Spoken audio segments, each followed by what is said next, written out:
Okay, so welcome everybody. Thanks for making the time for this meeting. We have an hour together. Um, and I'll share my screen with the agenda. I'm not seeing Secretary Clauser right now, so I'll just plow forward. If that's okay with everybody. We do have a quorum, which is great. Here's my screen with the agenda. Our goal is to do all three documents that we were working on Monday. There has been work done on those documents since we spoke on Monday. The work that you requested to have done got done, and we want to test those outcomes with the full council. We're going to start with the resilience priority document. We're going to go to the draft legislative report, and then we're going to end with the transportation recommendations. We will have a hard stop at noon, and if for any reason we don't finish our work at noon, we will pick up what we didn't finish on our January 29th in-person meeting. Our goal is not to do that. Our goal is to make it through. But that's our sort of escape valve at the end if for some reason we're not finishing our work today. Before we dive into the agenda, we have some minutes to approve as well. Anything quickly that folks need to say about today's work and the agenda before we dive in? Folks okay with it? Okay, super. Here are the minutes from, again, these were posted last night, so I apologize. I'm actually going to click through so you can see them. Here are minutes from Monday's meeting. And what we did in the minutes was trying to take some detailed notes about the changes we would like to see in the documents. So these are the changes that you all wanted to see in the resilience priorities document. These were the changes we talked about for the draft legislative report, knowing that we actually needed a conversation about it. And these are the changes we talked about for the transportation recommendations, which were in the context section, not in the recommendation section. All right. Any questions about the notes? And can we any concerns with formally approving them? Okay. Anybody need a little more time for that? All right. Great. Thanks. Hang on. Let me just pull up the chat too, in case people are trying to catch my attention there. All right. All right. So, great. Let's dive into our first thing, which is the resilience priorities. And we have a new document that was posted, and I was not involved in making those changes, so I will ask those who were, if you can just speak quickly to the changes that were made. I believe if we look at the website, there's a clean version. Yeah, there's a clean version and a version with track change on it. So I'm happy to pull up either of those if that would be helpful to whoever did the work on making the changes. Who can help us explain what happened? Marion, do you want to do that? Yeah, I can help. Myself, Allie Webster, Andrea Wright, and Paula Melton all worked on the changes to this document, but Allie, Paula, and Andrea were all unable to join today. So I can share on behalf of that group. Okay. I'm going to stop sharing for a sec. I can pull it up. Do you want me to pull up a track change version or anything? I have it, so let me just give you a moment and I can share it. Perfect. Okay.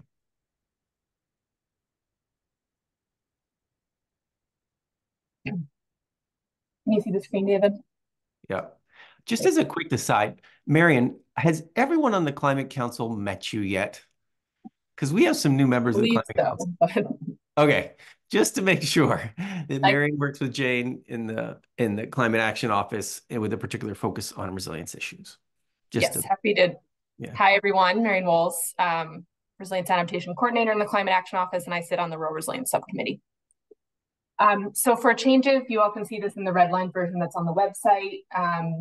We followed the exact changes that were recommended by the council that David shared in the minutes just a moment ago. changing the first bullet to include a reference to the 2021 climate action plan, as well as the updates to the next climate action plan in 2025, as well as a reference to the recent announcement from the governor and the treasurer on the resilience implementation strategy for the bullets for work underway. Moving on, we then added, after the discussion around ensuring that it was clear in this letter that the recommendations really only focused on communities in the built environment per the request from the speaker. We added some language acknowledging that there are other sectors such as natural and working lands that should be addressed when considering recommendations. But for this subset of actions, we only looked at those that were within the purview of the Rural Resilience and Adaptation Subcommittee for communities in the built environment. We also clarified that in the title for the table, added the changes that Liz Miller recommended at the last meeting, adding electrification and utility upgrades to the reference on the strategy around weatherization and energy efficiency and electricity, and also added reference to the work happening in the space from the Public Utilities Commission on implementing the Clean Heat Standard. And let's see, we added reference to Section 404 and Section 406 hazard mitigation and public assistance funding, and added reference as well to, in addition to including manufactured homes, looking at programs for the unhoused and other vulnerable populations. I believe those were all the edits. Super. Okay. Any final questions for Marion and others that were involved in this work before we take a pause to test for approval? Any final questions here? Okay. Does anybody have any concerns about approving this? Just not a question or a concern, yeah, but a correction. Oh yeah. Page 2 adaptation, if you want to do a spell check on it on the title. Excellent. Thank you. Thank you very much, Liz-Ann. Okay, great. Okay. Anything else? Okay. Let's just say, let's do this more formally. Can folks just wave their hands to say, yes, let's approve this document and send it? Because we just do like a hand wave, and I just want to do a quick test of that, just visually. I want to see folks saying, yes, we approve of this document to go to the speaker as a response. Sorry, yeah. David. Yeah, sorry. I just wanted to be clear. My hand was raised. I had trouble finding it, but it was raised not in approval, but with a comment. Oh, let's do your comment first then. Yes. And it's not specifically directed to a specific edit necessarily in the, sorry, I'm having trouble hearing. Yeah. In the particular document itself, it's just, but before we start talking about voting and testing that, I think I just wanted to flag that in this kind of challenging role as a member of the administration, but a member of the Climate Council as well, I think this kind of brings up some of the challenges administrative members face specifically with this.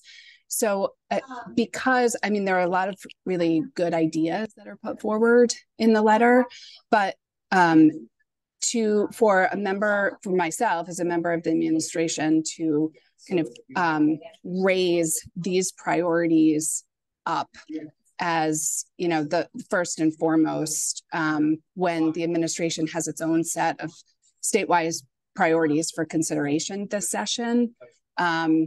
Those will be included in the budget and budget language. They haven't been presented yet. So I feel like I can't unilaterally raise these priorities to the top of that list, especially in light of some of the significant financial pressures that we have this year. So I will be abstaining, which I don't think hinders collective, voting on putting the letter forward.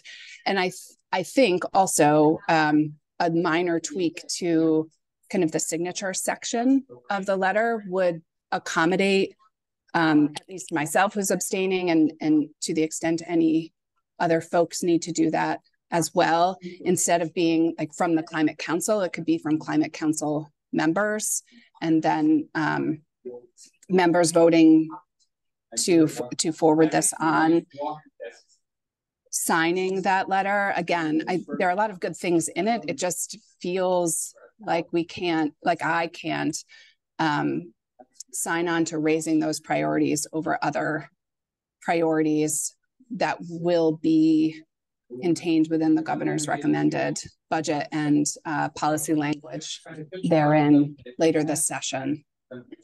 Okay. That is helpful clarification. Great. So I wonder then if we need somewhat just capture this in the chat as a record for us. And I just want to test with everybody else. Is it okay to do that change to the signature section to say, you know, I'm not sure exactly what the language will look like, but I said from the climate counselors, or I'm not sure how to do that. Secretary Moore.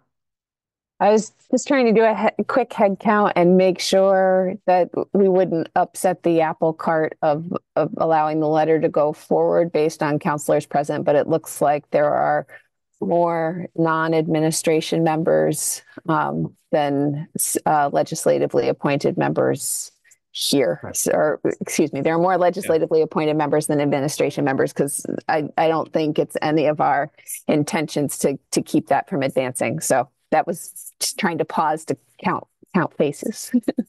Thanks, Julie. David? Yeah, that exactly was my question. Will that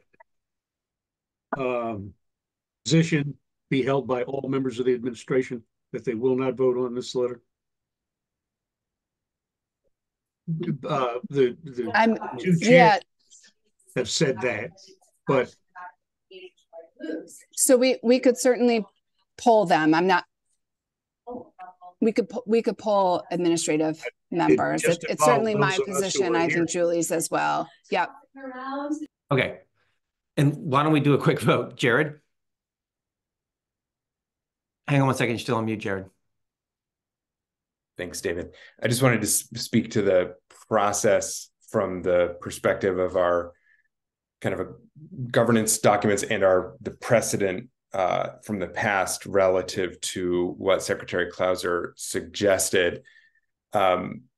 My recollection is that we have often taken votes as a council to advance documents that are approved by the Vermont Climate Council, even when there are abstentions or votes in opposition. That was the case for the Climate Action Plan. It was the case for the Transportation Addendum. So I'm not comfortable advancing a letter that just has a list of councilors' names. I think that if this moves forward with a majority vote, assuming we have quorum, then it should be a letter from the Vermont Climate Council. But I do think that it would be appropriate to note the abstentions or the votes against it. I just don't want it to be a list of councilors if it is a letter that the majority of the council supports, to be consistent with our previous actions and processes. Thanks, Jared. TJ? If Secretary Clouser has a direct response to that, she should probably go first. Okay. Thanks, TJ. I making a notation that, the following members abstained. It seems like a reasonable compromise to me. Excellent. Thank you. TJ? Yeah, I was just responding to the question on who would be abstaining, and I just want to mention that Commissioner Tierney has been really clear about this kind of dual role and her uncomfortableness about this dual role over the last I guess like 4 years of this work now.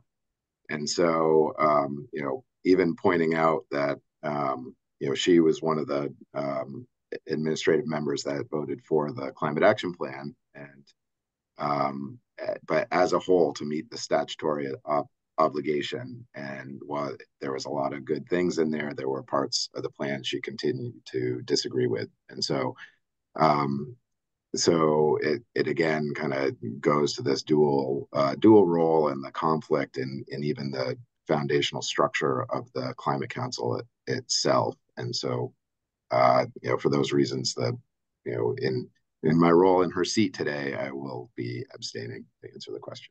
Okay. Thanks, TJ. Ryan? Thanks. Yeah, I wanted to make sure first to express my appreciation for the clarifications related to natural and working lands that were added to the document. It's much appreciated. And then to also share on behalf of Secretary Tebbets, yes, we'll be abstaining today on the vote on this document. Thank you. Okay, great.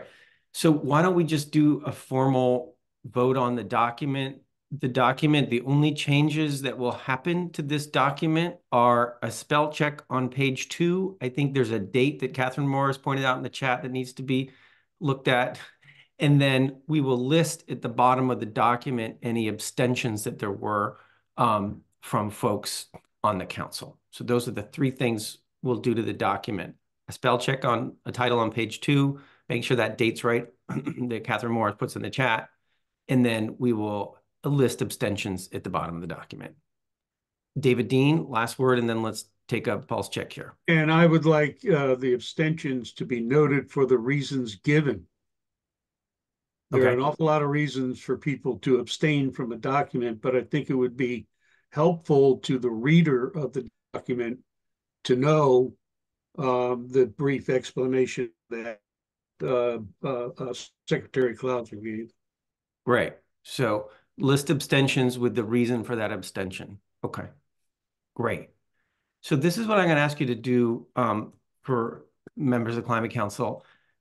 This is my question for you in the chat, and which is, do you approve this document as a response to the speaker's request of the council? Your options are yes, no, or abstain. I would ask each of the climate counselors in the chat to answer that question. Thank you for doing that.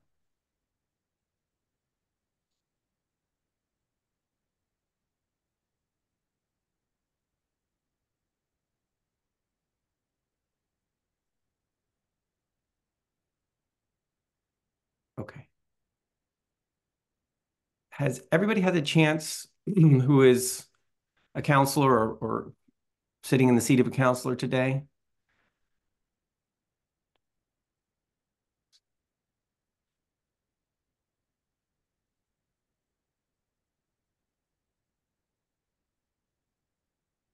Okay, so you all can count as well as I can. I count approximately 9 yeses and approximately 5 abstains. And so that can be our official count for this, and that allows us to move forward with this document. All right? Super. Thanks, everybody. I really appreciate that. Let's move on to our next document, which is the draft legislative report. Here, a small group met yesterday to work out the sort of issues that we had identified on Monday. We have a resolution to that. I'm happy to pull up my screen and share that. Just give me a sec. Beat you. Thank you. Beat you to it. Thank you. Thank you. Okay, so would it be helpful for me to walk through this? I will say that present yesterday was Jared, Julie, and Rich, plus Jane and me. And I maybe will turn it over to one of those folks to explain these changes. And the changes, as you will see, are fundamentally removing this rulemaking section and then making some minor adjustments below under the technical analysis, where we talk about that specific technical report on the building and thermal decarbonization, making some minor adjustments there of pulling out that bullet we talked about, and then adding some just minor language changes. And also there was a request from some of you on Monday to put some direct quotes in there. And And on discussing it yesterday, we decided that the paraphrases that are in there are sufficient and the direct quotes aren't needed.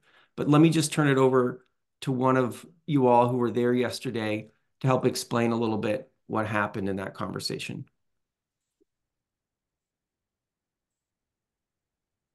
Rich, yeah, go ahead, please. I mean, I'm happy to give a quick summary. I thought your prelude was fine. And if Secretary Moore or Jared want to speak instead, please say so.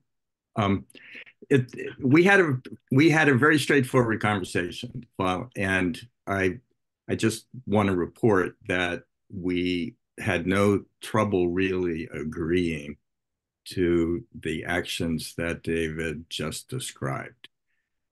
We concluded, as I think Commissioner Tierney recommended with respect to the rulemaking section, that at this point saying less is better, and that, you know, the administration's assessment of what's needed in rulemaking, you know, can be made by the administration, and that we just deferred to that and said, fine, we'll take it out of this document. The other small editorial changes that David just showed you are pretty straightforward. In order to reflect what the report that is addressed there, in order to reflect what the report stated, and to do so in a general way, rather than trying to go through the report and pick out pertinent quotes. We simply left the bullet points in there as informative, you know, to the reader. This is what the report found generally, without, you know, trying to debate which particular quotes needed to be included. My personal opinion, and I think everybody agreed on the call, that this is an adequate summary for the purposes of this document. You know, recognizing that there's a lot more work to do. There's going to be more analysis, and all of that doesn't need to be debated in this document. So that's you know, I open it. Julie, Jared, you can comment, but my personal opinion is the report as edited will be fine for the purposes for which it's intended. Thanks, Rich. Very helpful. Jared? Yeah, thanks, Rich. I largely agree with what Rich said, but just, you know, to be totally clear, there's one word choice there that I want to just pause on. I think, Rich, you said that we agreed to defer to the agency on their characterization of their rulemaking responsibility. And to the extent that defer could be interpreted as agree, I want to make sure that that's not the case. And I think that the reason that we ended up agreeing to take out the section on rulemaking is because the agency has a position. They will communicate that to the legislature on their own. And I know, at least myself, speaking for myself, there may be other counselors who have serious concerns about the data that they are pointing to support the position that additional rulemaking is not required by July 1st, 2024. So recognizing that we were not going to be able to come to agreement on characterizing the need or not for that rulemaking, we agreed to take it out of the document. So I just want to be clear about that it was not a deferral to the position. It was a recognition of disagreement, and that's why it's out. Thanks, Jared. Yeah. And again, one of the things discussed yesterday was when we're talking about that rulemaking, that more sort of forward-looking question about what's needed or not needed, it didn't need to be in this report that's about the work done so far. So that was one of the reasons to take that section out. Kelly? I had a question about, I noticed this highlighted part on page 10 about the transportation. I'm guessing it just says update after meeting. And so I'm guessing it'll be a very simple update saying they were accepted or they weren't. Just wanted to know if that was correct and that's what's intended. Yeah, Jane might be able to speak to that, but I think, yeah, absolutely. Let's figure out what happens in our next conversation.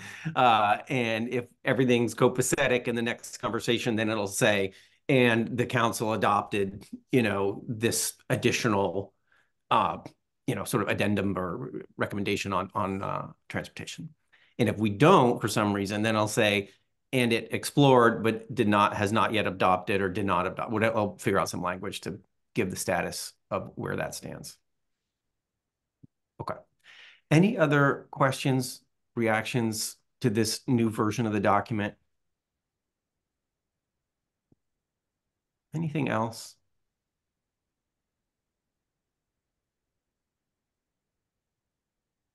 Okay. All right. Let's do our chat thing again. I'm going to simplify the question here. And I'm going to ask you to do this again in chat. And when I say this document, I'm talking about the legislative report that we're talking about. Do you approve this document as you see it attached to the agenda? And I'll ask for your yes, no, or abstain on that, if you would be so kind in the chat.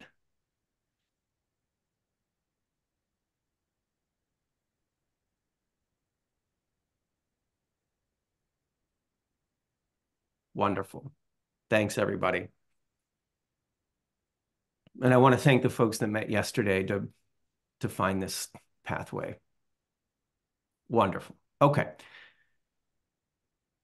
So let's do our third thing, which is the transportation recommendations. There was also work done yesterday on this to sort out, again, if you remember where we left off on Monday, there were no concerns expressed about the recommendations part of the recommendations. There were concerns expressed about the context section. Folks met yesterday to address those concerns. My understanding is they've been addressed. So I will just turn it over to the folks who were involved in that, because I was not involved in that conversation. And I believe, Joey, you and Secretary Moore were working through that. Sure. Thanks, David. I'm happy to start. Secretary Moore, Jane, and I met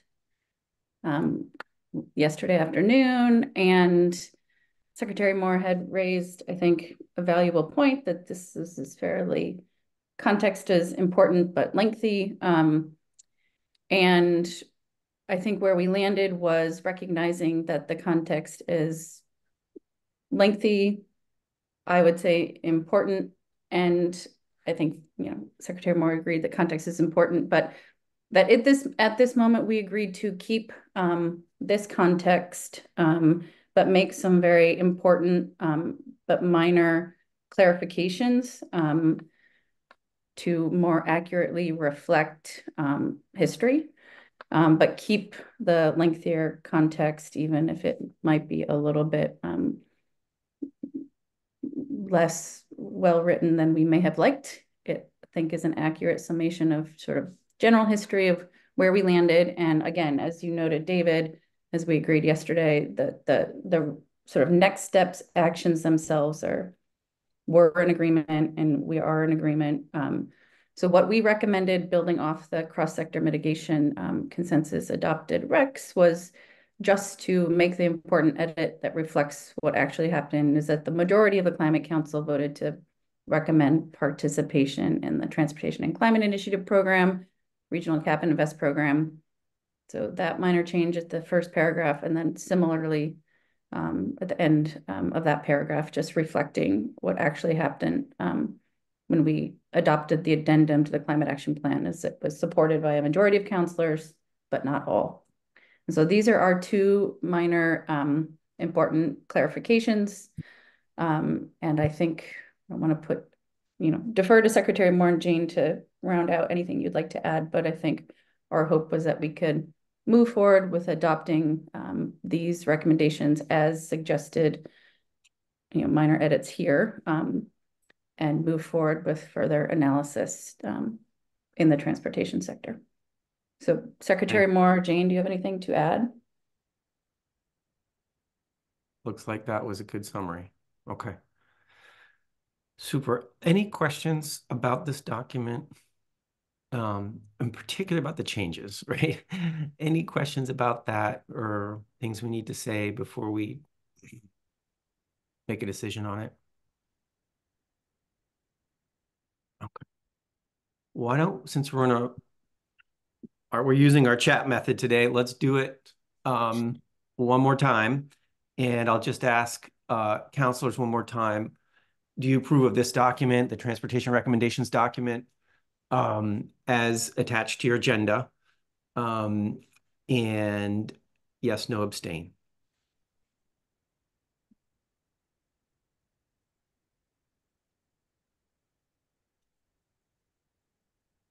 Fantastic. Okay, wonderful. Okay. That's fantastic, everyone. I really want to appreciate, send some appreciation out to the people who helped resolve things that came up on Monday and all of you as counselors going above and beyond to put in extra time to get these documents in a place where you can approve them. So thank you for Monday and for Friday today. There is an opportunity now for public comment. So if anybody's been listening or observing our call today, now's a good time if you'd like to comment on these documents and these issues that the council's been working with. So let me just pause and say, anybody who's been joining us today, would you like to make a comment?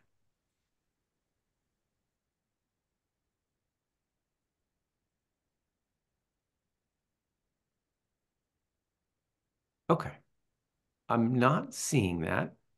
If people are having a hard time finding their hand raise, you can use the chat. You can actually unmute yourself and just chat and say something if you need to do that. Okay. Wonderful. All right, folks. How about we give ourselves back 25 minutes of our day? Does that sound good? All right. Wonderful. We are looking forward to being in person on the 29th. We'll be working with that agenda. Jane and I are working on that. And then with your steering committee, we'll finalize it. We may be reaching out to some of you for help in preparing sections of it. We really like the in-person possibility for the end of the month. So we'll see you all then. Thank you so much for coming in on this extra meeting. Enjoy this 25 minutes you thought you didn't have. Take care. All right. Thanks, David. See everybody. Yeah. Bye-bye.